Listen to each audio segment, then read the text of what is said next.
Amis amateurs d'intelligence artificielle, bienvenue dans une nouvelle vidéo. Aujourd'hui, vous avez chaud, j'ai chaud, mais on va avoir encore plus chaud parce que dans pas longtemps, on va faire encore plus chauffer les GPU. Meta vient de l'annoncer il y a de ça quelques heures.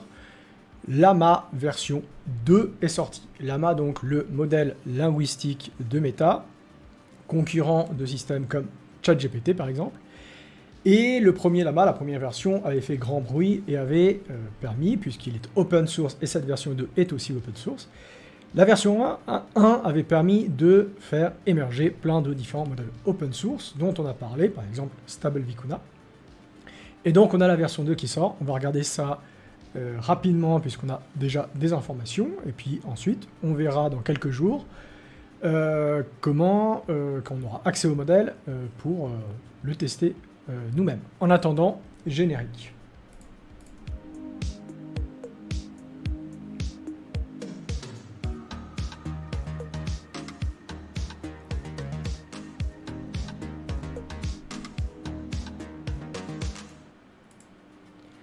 Alors, c'est venu par la voix, évidemment, de Mark Zuckerberg, qui a annoncé ça, forcément, sur Facebook.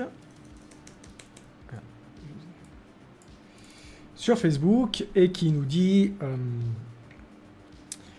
qu'aujourd'hui ils introduisent Llama 2 avec le partenariat de Microsoft, une grande surprise, la prochaine génération de modèles linguistiques, donc surprise parce que Microsoft a investi beaucoup dans OpenAI, donc là il semble quand même se mettre aussi du côté de Meta. Et il nous dit, aujourd'hui, nous publions des modèles préentraînés et fine-tunés de 7, 13 et 70 milliards de paramètres. Llama 2 a été préentraîné sur 40% de plus de données, 40% de plus de données comparé à Llama 1, et a des améliorations d'architecture. Pour les modèles fine-tunés, nous avons collecté 1 million d'annotations humaines et nous avons appliqué du fine-tuning supervisé et du reinforcement learning avec des feedbacks humains. Donc ça, on va en parler, mais grosso modo, c'est des méthodes qui ont aussi été utilisées par OpenAI pour ChatGPT et GPT-4 avec des résultats de tête sur la sécurité et la qualité. Vous pouvez télécharger ces modèles directement, ou à travers notre partenariat avec Microsoft, vous pouvez y accéder à travers Azure, où une version optimisée peut tourner sous Windows. Alors, et ça, on va le voir sur le site internet, ils le font. S'ils donnent accès au checkpoint, bon, on pourra le faire aussi tourner sous Linux, avec probablement du PyTorch, et puis quelques méthodes, quelques bouts de code, ou une interface web, comme on l'a fait jusqu'à maintenant. Donc il y a un site web par Meta, Introducing Llama 2, introduction de Llama 2, la prochaine génération de notre modèle linguistique open source. Donc il y a déjà un lien pour télécharger le modèle. Alors, lorsque vous voulez télécharger ce modèle, en fait, vous devez remplir un formulaire. Alors moi j'ai rempli le formulaire en plus avec mon organisation d'affiliation, donc peut-être que ça me donnera accès plus rapidement. Et vous, normalement, vous recevez un email, vous devriez recevoir un email assez rapidement. Moi, dès que je reçois l'email et que j'ai accès au modèle, je vais le télécharger, et puis je vous referai une vidéo rapidement sur les tests que je vais faire. En attendant, on a des informations sur le modèle, donc on sait que le dataset a été augmenté de 40% comparé à Llama 1, et on a aussi un doublement de la fenêtre de contexte. Une fenêtre de contexte, c'est ce que le modèle linguistique peut prendre de la conversation précédente, des données précédentes, pour générer le prochain mot. Donc, ça veut dire que si vous dépassez, en fait, si vous prenez... Le modèle n'est pas capable de voir plus loin que cette fenêtre de contexte. Donc, à première vue, on devait avoir 2048 pour Llama, puisque là, ils l'ont doublé pour Llama 2 pour atteindre 4096. Donc ça veut dire que s'il y a des informations qui se trouvent au-delà de ces 4906 4096 tokens, le modèle va pas être capable de les voir. Donc soit il va vous dire qu'il s'en souvient pas ou qu'il n'a pas accès à ces informations. Et donc on sait 7 milliards, 13 milliards ou 70 milliards de paramètres. Donc des tailles à peu près similaires à Llama 1. Nous on pouvait faire tourner les 7 milliards, 13 milliards avec un gros GPU. Donc le 13 milliards, on devrait pouvoir le faire tourner sur un gros GPU aussi. Et puis il nous rappelle, donc on a un pré-entraînement. Donc pré-entraînement, on va lui faire apprendre plein de conversations, on va lui faire apprendre à prédire le prochain mot. C'est le but d'un modèle linguistique. Et puis, donc là, ils ont pré-entraîné ce Llama 2 sur 2 billions de tokens, donc 2000 milliards de tokens, pour une longueur de contexte de 4096. Afin d'en améliorer la performance et la safety, la sûreté, ils ont fait du fine-tuning supervisé sur 100 000 exemples. Et ensuite, ils ont fait du reinforcement learning avec du feedback humain sur 1 million de références humaines. Ce qui fait une amélioration assez significative. Je me souviens plus si le Llama 1 avait le fine-tuning, il me semble que oui, mais ça devait être aussi sur un dataset largement plus petit, et si mes souvenirs sont bons, c'est même supérieur à l'entraînement qu'a mis en place OpenAI pour ChatGPT. Donc là, on est sur la méthode d'entraînement est similaire à celle de ChatGPT, un des modèles de langage d'OpenAI. Et donc, on a ce modèle, ce tableau qui nous donne à peu près, qui nous livre les performances. Donc, on a ici le Llama 2, et ici, on a le Llama 1 et le Llama 2 à 70 milliards. Donc là, quand vous allez vers la droite, vous augmentez le nombre de paramètres. Vous avez MPT, Falcon en comparaison. On peut voir que, comparé pour les 7 milliards de paramètres, on peut voir qu'il fait, à part sur Human Eval, où il est largement inférieur, on peut voir qu'il fait soit légèrement mieux, soit vraiment carrément mieux que le MPT et le Falcon, à nombre de paramètres égal. Et si on regarde ensuite, avec 13 milliards de paramètres, Llama 2 fait largement mieux que les modèles 7 milliards, hein, évidemment, à part sur le Human Eval, où on a 18.3. Donc là, semblerait être sa faiblesse, mais autrement, on a carrément une augmentation aussi comparée à la version 7 milliards. Et puis là, on va être capable de comparer entre Llama 2 à 7 milliards, et puis à 70 milliards, et Llama 1 à 65 milliards. On a les MPT et les Falcon, respectivement, à 30 et 40 milliards. Le Llama 1, on pouvait voir que, globalement, il faisait déjà bien mieux sur tous les benchmarks, à part le QAC, ici.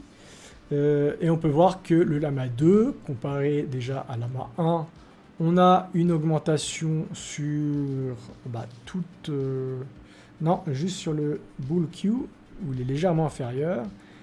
Et puis le OpenBook QA, qui est équivalent.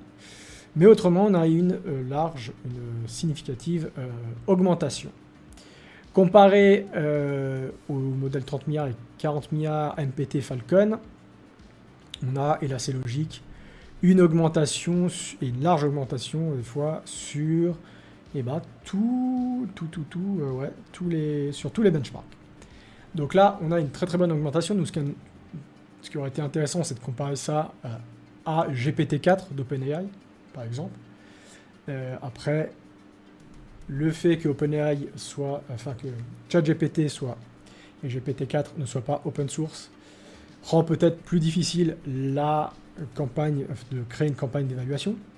Mais c'est quelque chose qui serait intéressant, sachant que on sait maintenant, avec les dernières informations, que GPT-4 a un nombre de paramètres extrêmement grand, même s'ils ne sont pas tous utilisés en même temps, mais un très très grand nombre de paramètres. Donc là, ça serait aussi intéressant de voir si Llama 2 à 70 milliards est capable de faire quelque chose à peu près équivalent à GPT-4. Après, on a vu ce qui s'est passé avec Llama 1. Il y a eu plein de nouveaux modèles qui ont été créés, qui ont été améliorés, largement améliorés par la communauté open source. Donc on peut s'attendre avec Llama 2, en tout cas sur le modèle à 13 milliards de paramètres, de voir des modèles open source basés sur ce Llama 2. Et surtout, on peut imaginer un Stable Vicuna, ce genre de choses, par exemple Stability AI, qui va peut-être utiliser ces modèles. En tout cas, on va voir des avancées vraiment significatives et vraiment très importantes dans les chatbots open source dans les semaines qui vont venir. Et puis vraiment, si vous voulez plonger plus largement dans la technique, vraiment, vous avez tout un document de près de 70 pages, un peu plus de 70 pages, qui a été publié par Meta, où vous avez toutes les références, toute la façon d'entraîner le modèle. Bien sûr, c'est assez poussé en termes de technique et scientifique, hein, donc ça peut vous intéresser seulement si vous avez un background en deep learning ou en machine learning. Vous voyez par exemple, c'est intéressant parce que, alors je découvre un peu en même temps que vous avez, ça se fait de plus en plus, ce qui a été utilisé pour entraîner ce modèle, donc Both Cluster Use NVIDIA A100, donc c'est des cartes graphiques pour le deep learning, des A100. Et est-ce qu'ils nous mettent ouais, ils nous mettent qu'ils ont utilisé 2000 GPU.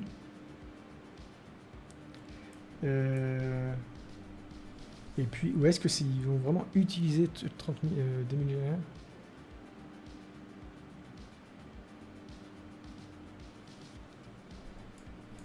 Non, ils nous mettent une description, mais bon, GPU time, ça fait quand même vraiment pas mal.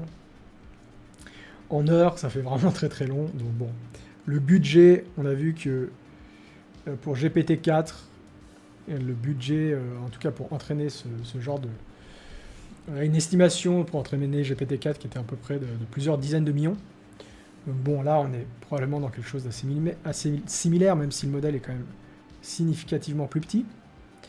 Donc bon, bref, si vous voulez avoir plus d'informations, il y a à peu près beaucoup de choses quasiment toute la méthode d'entraînement qui est décrite dans ce document, avec en plus la manière de collecter les données, comment ils ont collecté ces feedbacks des êtres humains. Il aurait été intéressant de voir, vous avez des exemples ici par exemple, de conversation, on lui demande de parler seulement en émoticône, en emoji. Ça aurait été sympa de voir un peu plus sur l'architecture. Je ne sais pas s'ils nous disent un peu plus sur l'architecture de fine-tuning, training data, learning, observation, red team, contribution. Ouais, ils n'ont pas... Considération ethnique, ça c'est intéressant, d'accord, mais...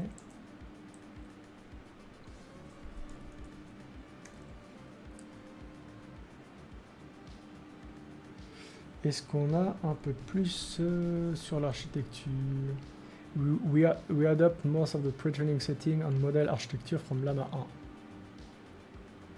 1. Ok, donc c'est basé sur une architecture transformer, pré-normalisation, RMS norm, ok, normalisation. Ok, donc